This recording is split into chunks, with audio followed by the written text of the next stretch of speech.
गया। शकुनी ने अपने पासों को फेंकना शुरू किया, छल की बाजी लग गई।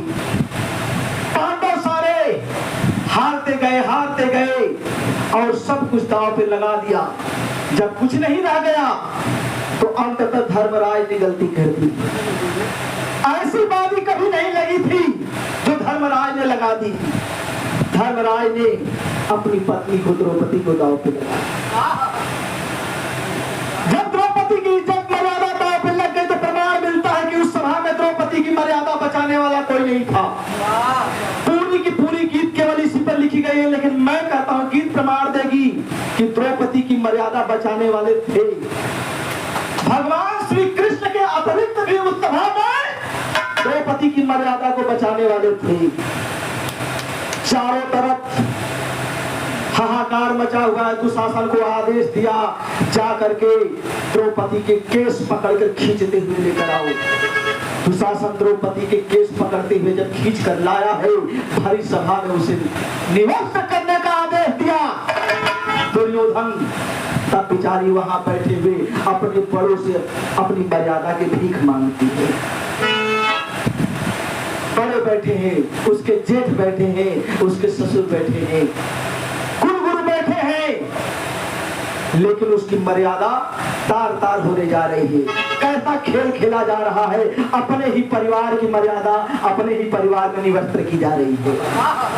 रो करके हाथ जोड़ करके लोगों से मर्यादा की भीख मांगती गीत लगन मास्टर।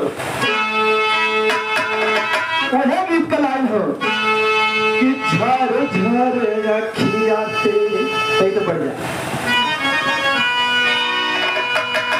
अरे झर झर अखियाँ से गिरा तारा लो, झर झर अखियाँ से।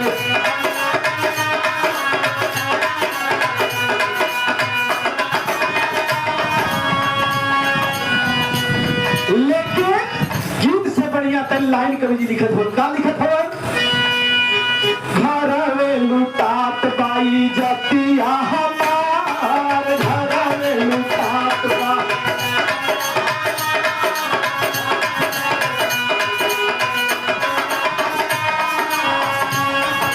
घर में लुटात बाई जतिया हमार,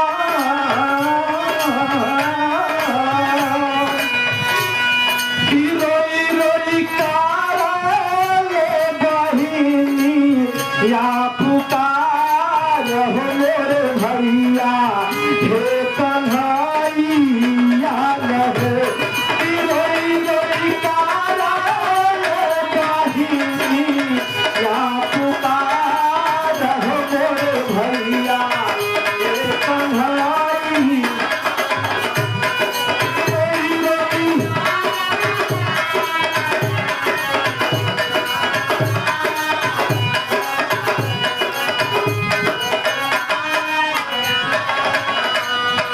रो करके सबसे अपने मर्यादा की भीख मांगती है। कहती है क्या, सबके सुनाया भैली, अरे केहू न तू नवैया हो, सूर्यपूत सो चली है, सूर्यपूत सो चली है, नमो देवैया हो।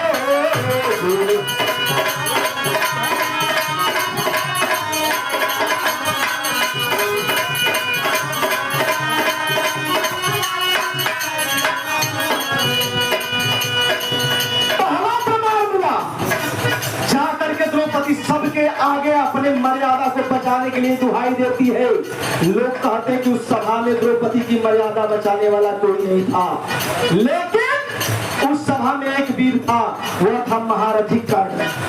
जब द्रौपदी की मर्यादा लूटने के लिए दुशासन आगे बढ़ रहा था, कर्ण मन में विचार करने लगा। क्या विचार कर रहा है, रही रही आगे पीछे करेला विचार, रही रही आगे पीछे,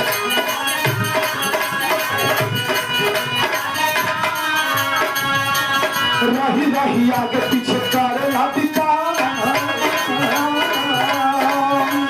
कई के हाथों में उठाई तलवार हो मेरे भैया। ये कन्हैया न हो कि ऐसे हाथों में उठाई तलवार हो मोरे भैया ये कन्हैया।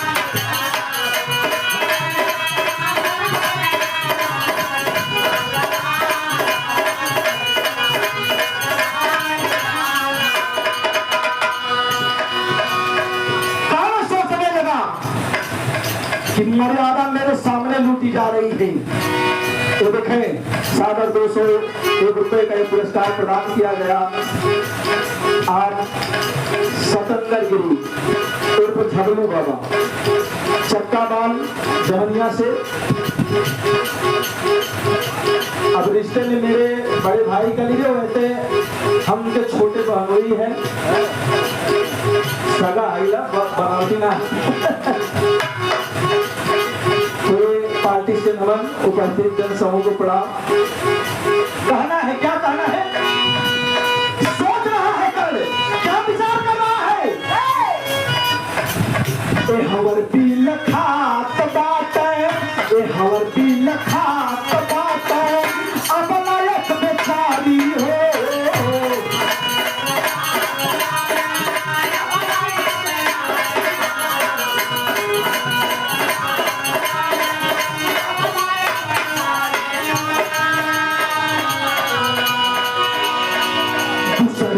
देखा तो बात दूसरी ओर देखा तो बात दुर्योधन तैयारी हो।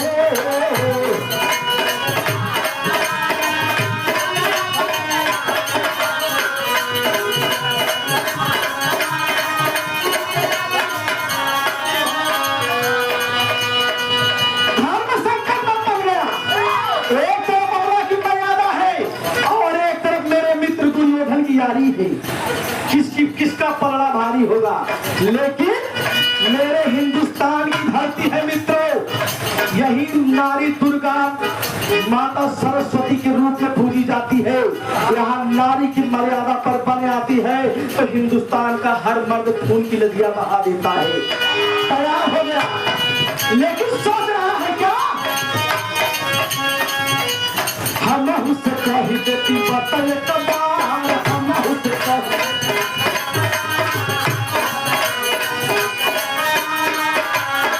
उससे कही देती बतल फिर तू देखी मोर तमाशा बढ़िया रहो मोर भैया ये कन्हैया न हो। फिर तू देखी मोर तमाशा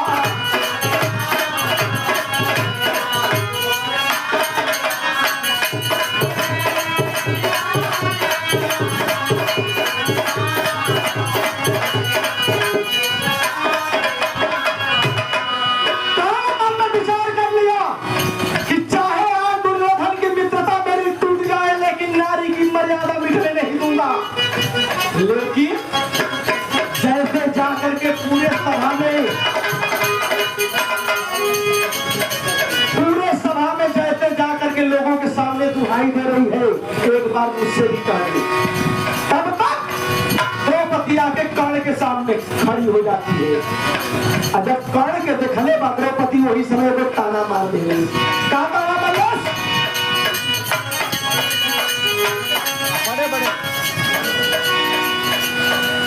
सबले आके ठाड़ भैली सबले आके ठाड़ भैली कौन के समनवा हो।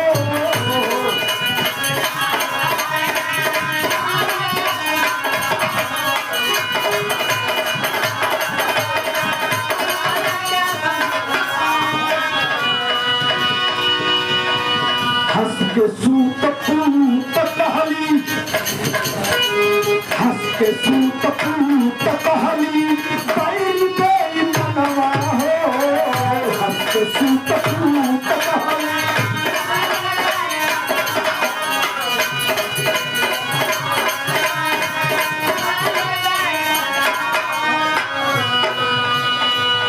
कान पूरी तरह से बात के तय से दम ली। कान पूरी तरह से तैयार हो गया कि द्रौपदी की मर्यादा मैं बचाऊंगा। लेकिन वही द्रौपदी जब कर्ण के सामने आई है तो कर्ण को बोली कि तू तो सूत पुत्र क्योंकि वो सूत पुत्र नहीं था, वो तो सूर्य पुत्र था, क्षत्रिय वंश का था, लेकिन उसे नाजायज औलाद कहकर ताना मार देती है। अरे बाप रे बाप, कर्ण के सीने पर मानो बिजली गिर गई। तलवार जब म्यान से बाहर निकलने रहा द्रौपदी की रक्षा बदे, तो म्यान के अंदर हो गई। द्रौपदी एक और बात कहने लगा, नहन के आगे बढ़ो लखो बेटा, नहन के आगे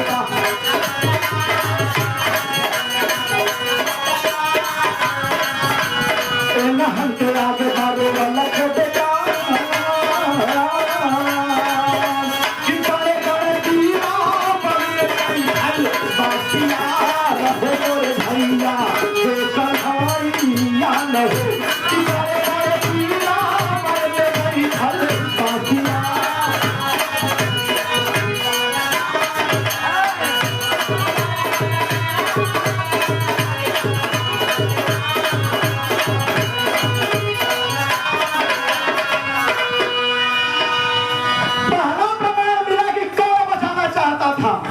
लेकिन कर्ण को ताना मार के द्रौपदी ने उसकी हिम्मत हौसले को तोड़ दिया। और दूसरा व्यक्ति के मिला, चलते ही दुशासन द्रौपदी की पल्लू पकड़कर खींचना चाहता है। उसी समय आवाज आई है। कौन आवाज दिया? सभा में भी कर्ण उठ के, सभा में भी कर्ण उठ के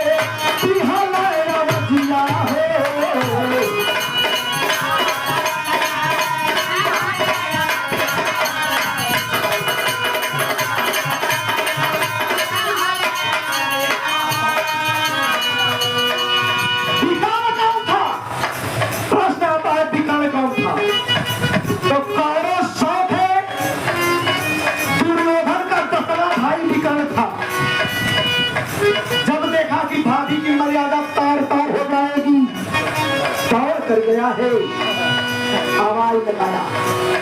क्या आवाज लगाया? कुरुवंशी जेठ बहुआ रे, कुरुवंशी जेठ बहुआ रे, तोहा के नदिया है।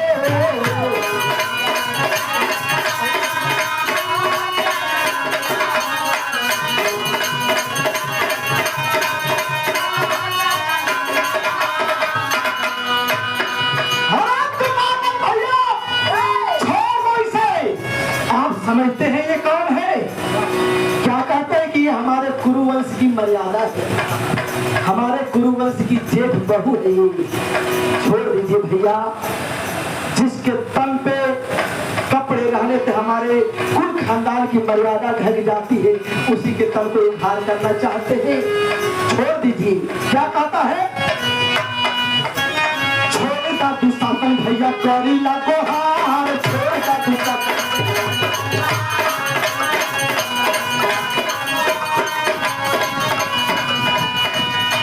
दुशासन भैया छोड़ दो वरना अंजाम बुरा होगा। क्या कहता है? दुशासन डांट देता है, बैठ जा, तेरे बोलने की कोई आवश्यकता नहीं है। तब एक बात बड़ी ऊंची कह देता है। क्या कहता है? छोड़ता दुशासन भैया कारी ना को हाथ, छोड़ता दुशासन।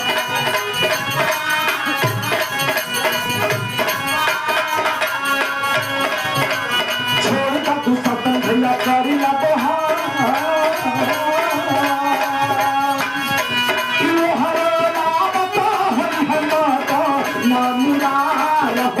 भैया हे कन्हैया न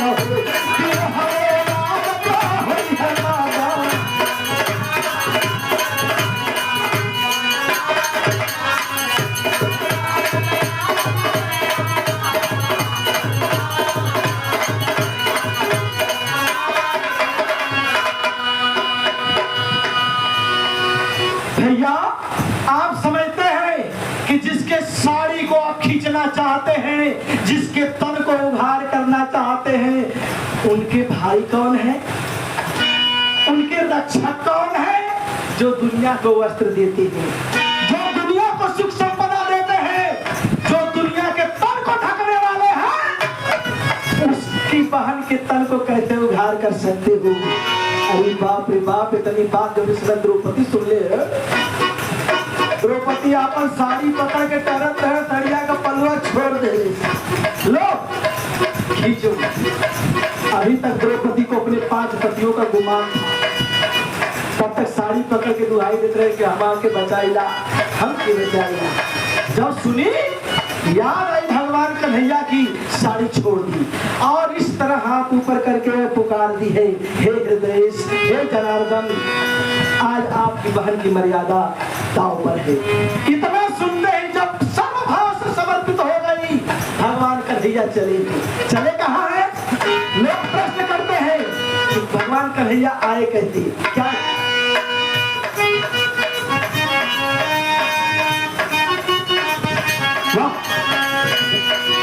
बासु अकातले हले, बासु अकातले हले, सुनत गोपैया हो।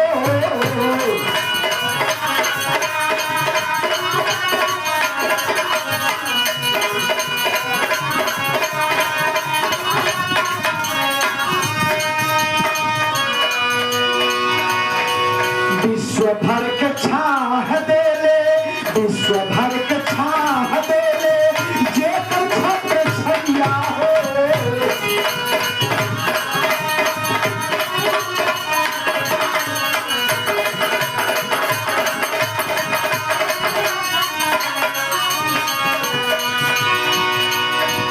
भगवान कन्हैया अंतरिक्ष में विराट रूप धारण करके प्रकट हो गई, और जब प्रकट हो गए तब क्या हुआ? कवि जी लिखत हो, लाइन बड़ी ऊंची लिख रहे का, कैसे हो द्रौपदी का देहिया उधार,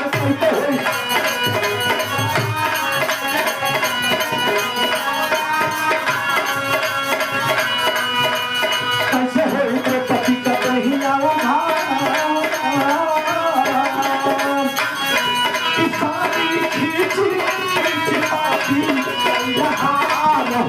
भैया ये कन्हैया लो, कितानी खिचताती।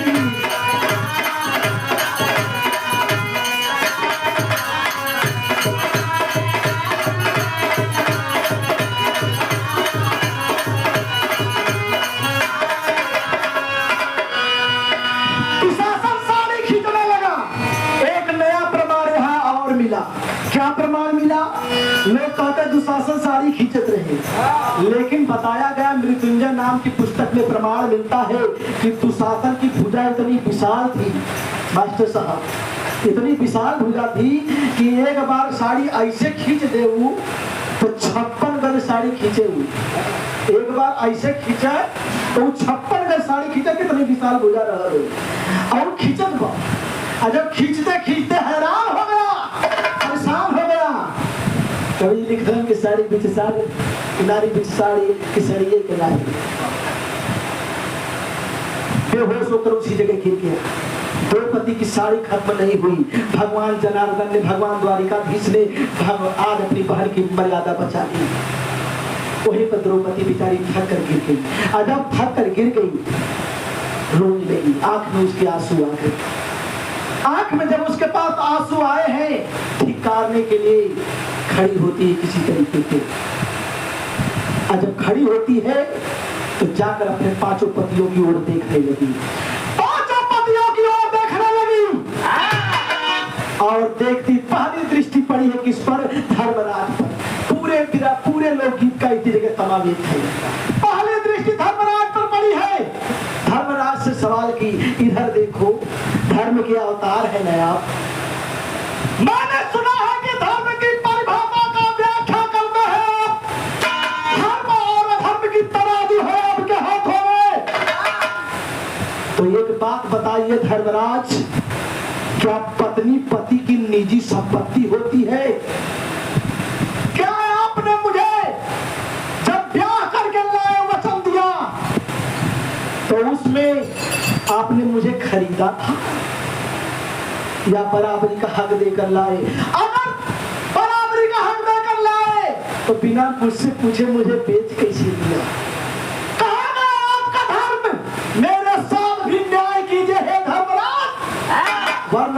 धर्मराज कहलाने के योग्य नहीं आप। चेहरा लटक गया। दूसरी नजर महाबली भीम पर पड़। देखिए हमारी ओर, चलते हैं तो धरती कांपती है। हाथियों का बल है। जिस समय दुशासन के हाथ मेरे साड़ी को खींच रहे थे, उसकी भुजा उखाड़ करके फेंकने में आपका बल शून्य हो गया था। पत्नी का रक्षक होता है पतिना, कहा गया था आपका बल?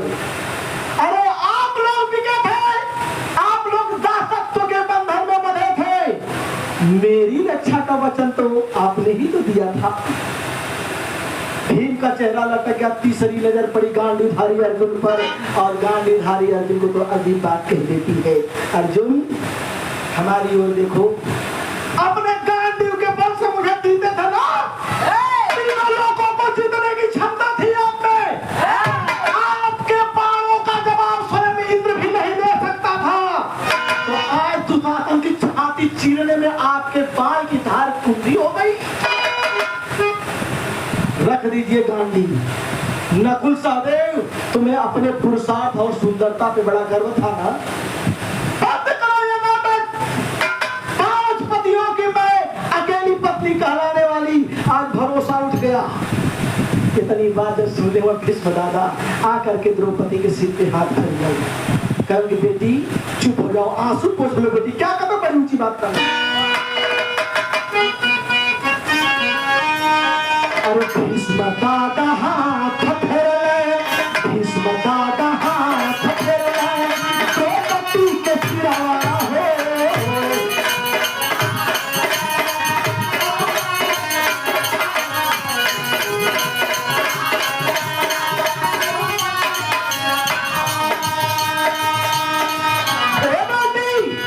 इन पतियों को धिक्कारो नहीं, इन्हें नामर्द न कहो बेटी। एक दिन यही गीत करेंगे। क्या करेंगे? अरे भीष्म दादा हाथ फेरे, अरे द्रौपदी के सिरवा हो। कौड़ी है हिसाब तबला, कौड़ी है हिसाब तबला, यह पाछो सिरवा हो।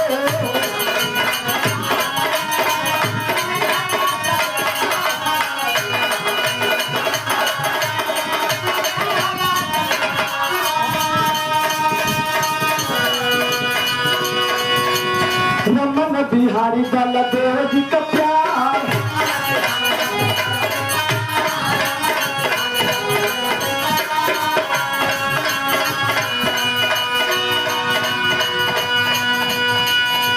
देखिए कलाकार गीत की प्रस्तुति कर देता है, लेकिन इस गीत को लिखने के पीछे किसका हाथ होता है हम लोग उनको दिखा नहीं पाते, जला नहीं पाते। हम ही पर्दे पर होते हैं, हाँ भी बोलते हैं। हमारे आदरणीय गुरु जी बैठे हैं, इस गीत के लेखक हैं।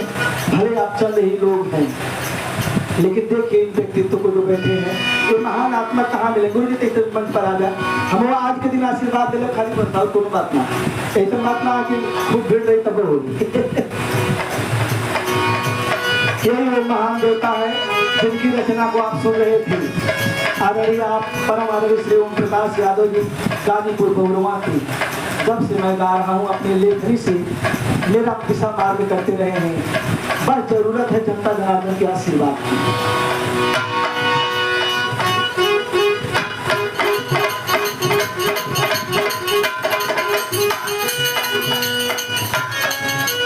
रमन बिहारी बलदेव जी का प्यार,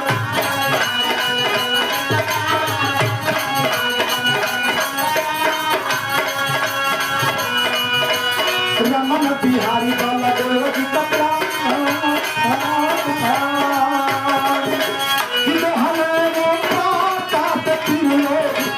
प्यार हो मेरे भैया हे कन्हैया न हो।